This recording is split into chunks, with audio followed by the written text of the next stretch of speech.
Creating a customer retargeting campaign on YouTube. Alright folks, we're nearing the end of this journey, so we've saved a big strategy for last. In this lesson, we are going to show you how to retarget potential customers that have interacted with your videos and your channel on YouTube. Getting started. You can create a customer retargeting campaign on YouTube by adding viewers that have shown interest in your product and sales videos to a retargeting list. This way, you can retarget them with more content from your channel until they convert.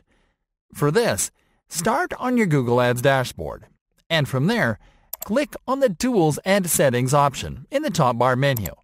Then click on the Audience Manager option. Creating the retargeting list and launching the campaign.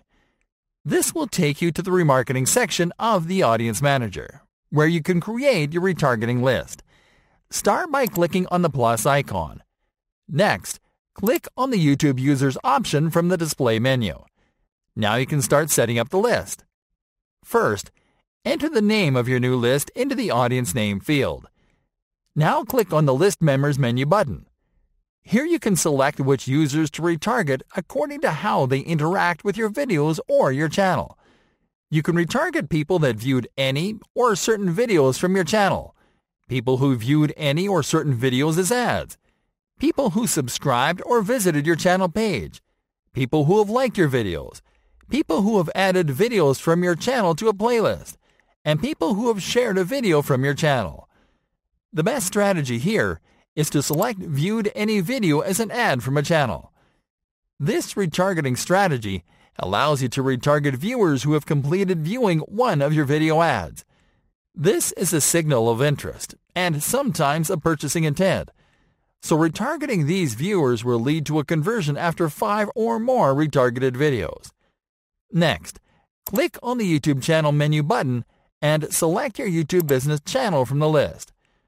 The default pre-fill options and membership duration settings are optimal, so you can skip these settings for now. Our recommendation is for you to track the behavior of YouTube leads to reconfigure these settings later on. For example, if you find the majority of your leads convert after 15 days, then you can set your membership duration at 15 days. But you have to do this after several days of running your retargeting campaign. And now that you are done customizing the retargeting list, click on the Create button. And that's it. Now YouTube will add viewers that match your retargeting criteria to this list, and will show them more of your content to increase your sales.